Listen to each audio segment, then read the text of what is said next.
Assalamualaikum warahmatullahi wabarakatuh. Halo semuanya, salam sejahtera untuk kita semua.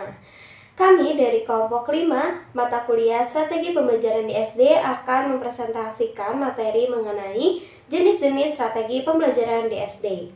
Kelompok 5 anggotanya terdiri dari saya sendiri, Karinda Natalita Filus dengan NIM 2008185, Sadina Afra Hoirunusa dengan NIM 2003541, Rifa Sani Alfajriani dengan NIM 2003572, Nanda Aditya Putri dengan NIM 20648, Erlinda Veronica S dengan NIM 1905947.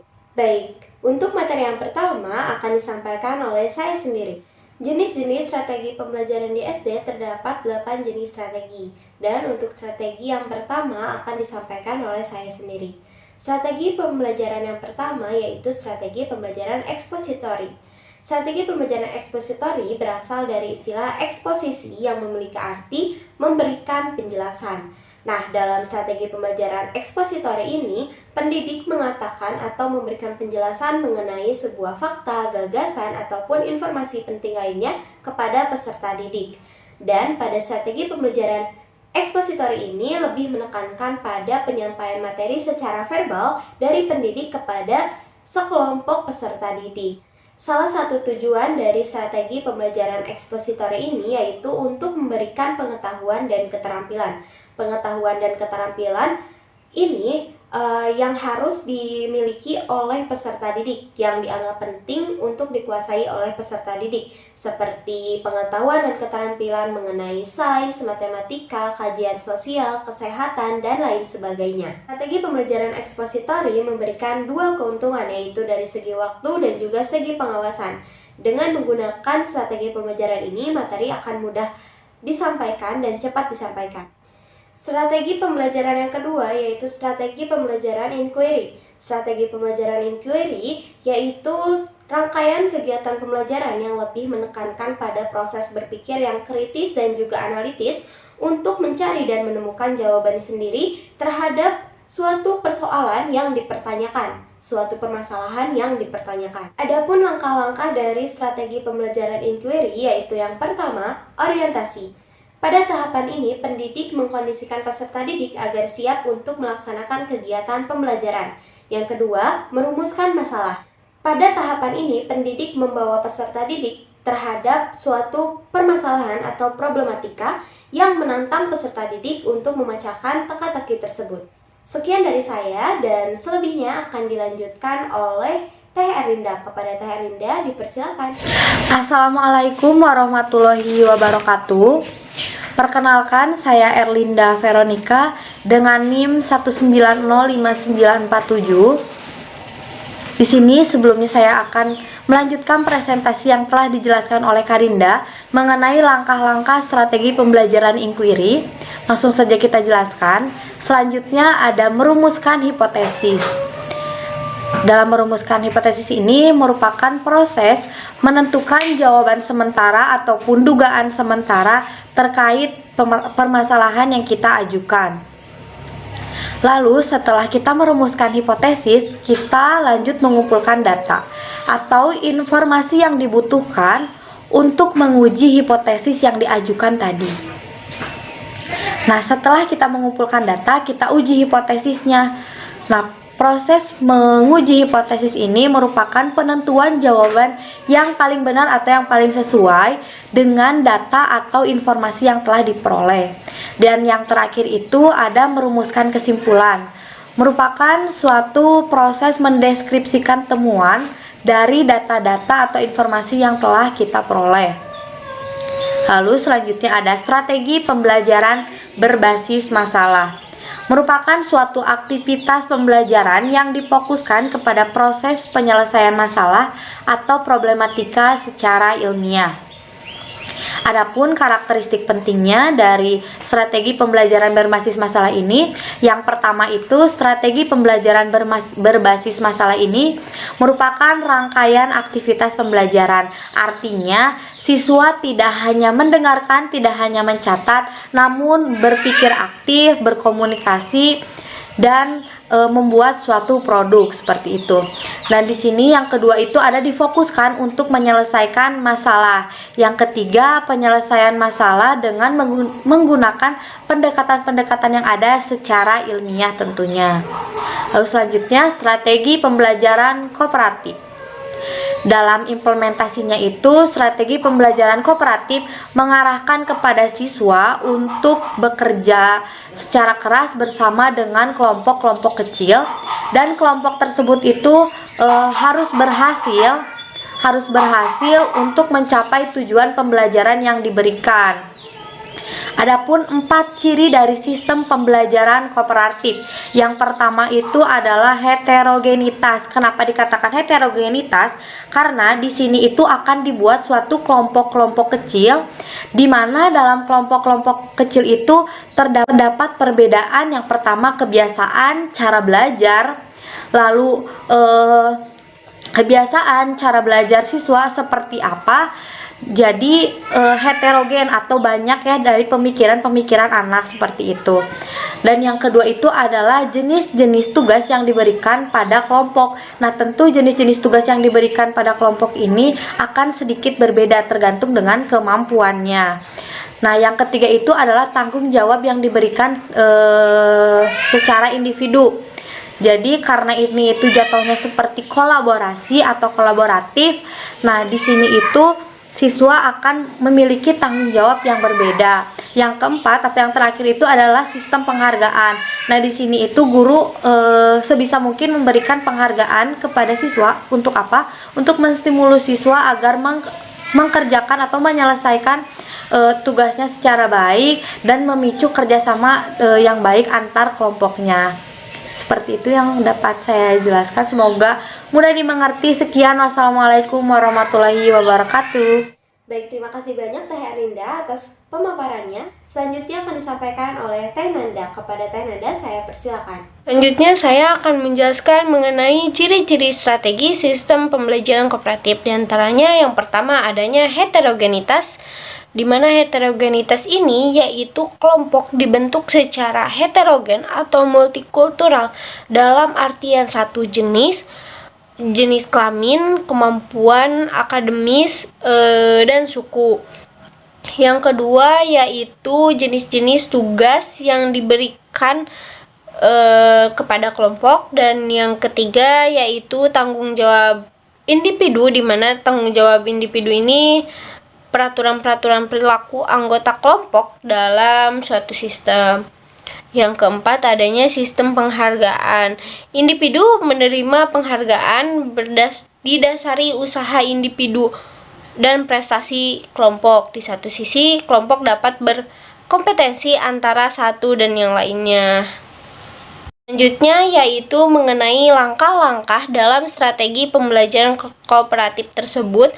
Secara umum adalah sebagai berikut. Yang pertama, adanya persiapan yang meliputi penentuan, pembentukan, dan lain sebagainya. Yang kedua, adanya penyajian pelajaran, di mana penyajian pelajaran ini melibatkan kuliah pertunjukan film atau pengarahan arahan kepada sumber-sumber belajar seperti teks atau bahan bacaan. Namun yang sering digunakan dalam penyajian ini yaitu pembelajaran langsung atau diskusi. Dan yang ketiga adanya kerja kelompok yang merupakan kegiatan inti yang bertujuan agar peserta didik belajar bersama untuk memahami materi. Dan yang terakhir yaitu adanya kuis, di mana kuis ini mencakup pelatihan mandiri dan penilaian. Selanjutnya yaitu model strategi pembelajaran afektif, di mana model ini dibedakan menjadi dua. Yang pertama ada model konsiderasi, yang kedua ada model pengembangan kognitif, di mana model konsiderasi ini yaitu model konsiderasi dikembangkan oleh MC Fowler, seorang humanis. Pembelajaran moral peserta didik adalah pembentukan kepribadian, bukan pengembangan intelektual.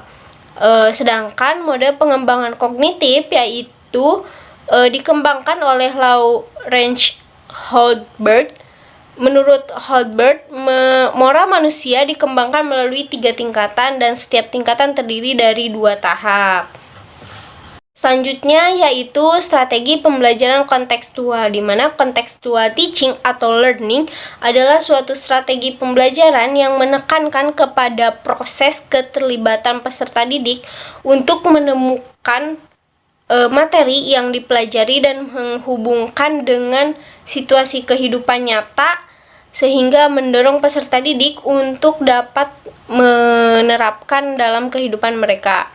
Selanjutnya yaitu konsep strategi pembelajaran kontekstual, di antaranya yang pertama CEL, menekankan kepada proses keterlibatan peserta didik untuk menemukan materi. Peserta didik dapat menemukan hubungan antara materi yang dipelajari dengan situasi kehidupan. Yang kedua yaitu mengorelasikan materi yang ditemukan dengan kehidupan nyata. Dan yang ketiga yaitu CTL mendorong peserta didik untuk dapat menerapkannya dalam kehidupan.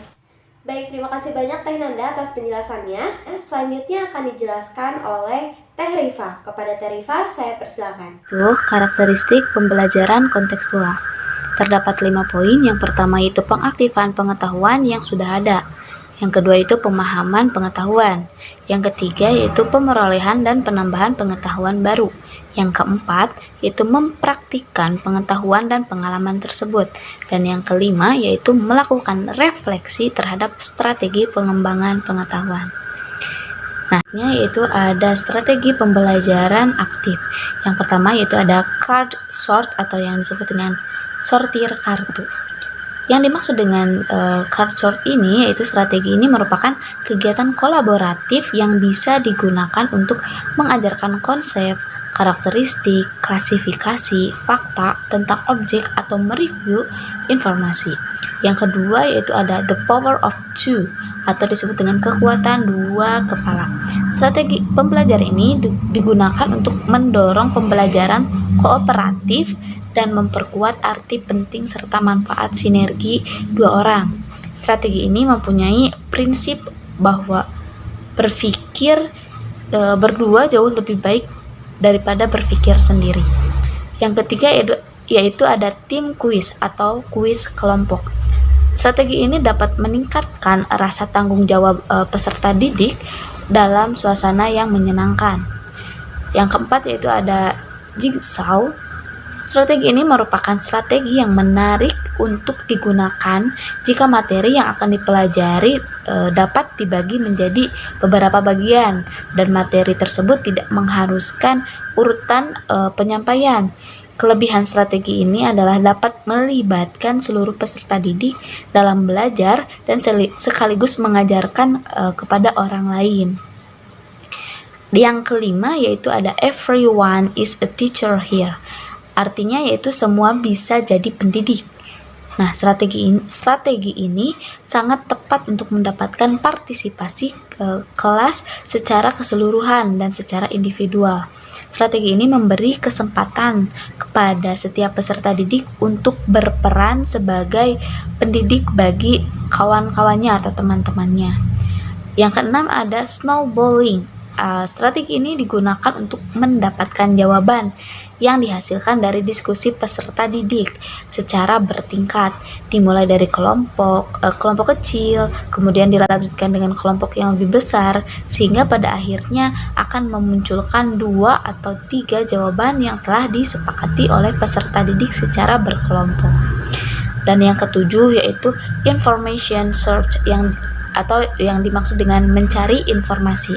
Strategi ini sama dengan ujian open book gitu. Secara berkelompok peserta didik mencari informasi biasanya tercakup dalam pelajaran gitu, yang menjawab pertanyaan-pertanyaan yang diberikan kepada mereka sendiri gitu. Dan yang kedelapan yaitu peer relations atau belajar dari teman. Strategi ini baik digunakan untuk menggirahkan kemauan peserta didik untuk mengajarkan materi kepada temannya. Jika selama ini ada pameo yang mengatakan bahwa Metode belajar yang paling baik adalah dengan mengajarkan kepada orang lain. Maka strategi ini akan sangat membantu peserta didik di dalam mengajarkan materi kepada teman-teman sekelasnya.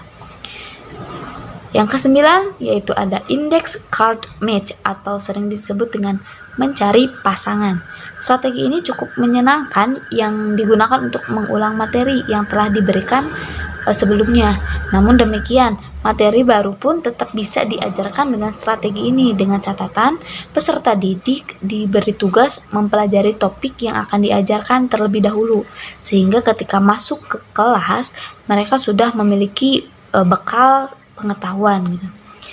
Dan yang terakhir yaitu ada the learning cell atau disebut dengan sel belajar. Strategi ini merupakan salah satu sistem terbaik untuk membantu pasangan peserta didik belajar dengan lebih efektif. Strategi ini dikembangkan oleh Goldsmith. Strategi ini menunjukkan pada suatu bentuk belajar kooperatif dalam bentuk berpasangan, di mana peserta didik bertanya dan menjawab pertanyaan secara bergantian berdasar pada materi bacaan yang sama. Selanjutnya yaitu ada langkah-langkah penerapan strategi pembelajaran kontekstual di dalam kelas. Yang pertama yaitu mengembangkan pemikiran peserta didik untuk melakukan kegiatan belajar lebih bermakna dengan cara bekerja sendiri, menemukan sendiri. Yang kedua yaitu ada melaksanakan sejauh mungkin kegiatan inquiry untuk semua topik gitu ya. Yang ketiga itu mengembangkan sifat ingin tahu siswa dengan bertanya. Yang keempat yaitu menciptakan masyarakat belajar seperti melalui kegiatan kelompok, berdiskusi, tanya jawab, dan lain sebagainya. Dan yang keempat yaitu menghadiri model sebagai contoh pembelajaran, bisa melalui ilustrasi model, bahkan media yang sebenarnya ditampilkan gitu di dalam kelas. Dan yang terakhir, yang kelima itu melakukan penilaian yang sebenarnya dengan berbagai cara. Nah, langkah-langkah tersebut yang sudah dijelaskan merupakan hasil dari Rusman tahun 2010 pada halaman 199 sampai halaman 200. Baik, terima kasih banyak Teh Rifa atas penjelasannya. Selanjutnya akan dijelaskan oleh Teh Sardina. Kepada Teh Sardina, saya persilakan. Perkenalkan, nama saya Sardina Afraka Indonesia dengan NIM 2003541 akan melanjutkan sesi presentasi. Strategi pembelajaran kuantum merupakan sebuah program percepatan pembelajaran yang ditawarkan melalui Learning Forum, yaitu sebuah perusahaan pendidikan internasional yang menekankan perkembangan keterampilan akademis dan keterampilan pribadi siswa.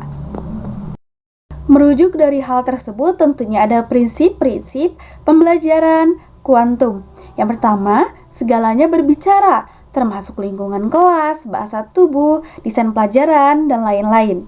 Yang kedua, segalanya bertujuan. Semua yang terjadi dalam perubahan siswa memiliki tujuan tertentu. Yang ketiga, pengalaman sebelum pemberian nama. Pengalaman menciptakan ikatan emosional dan peluang untuk pemberian makna dalam pembelajaran. Yang keempat, akui setiap usaha. Semua orang pasti senang diakui. Menerima pengakuan membuat siswa merasa bangga, percaya diri, dan juga bahagia. Yang kelima, jika layak dipelajari, maka layak dirayakan. Setiap kesuksesan dan langkah menuju kemenangan akan memacu peserta didik, maka langkah itu harus dilibatkan dalam sebuah award untuk peserta didik. Pada slide terakhir, ada nilai-nilai strategi pembelajaran kuantum dalam pengembangan proses pembelajaran siswa. Yang pertama, suasana yang memperdayakan siswa untuk ikut serta dalam pembelajaran dengan aktif. Yang kedua, landasan yang kukuh. Yang ketiga, lingkungan yang mendukung.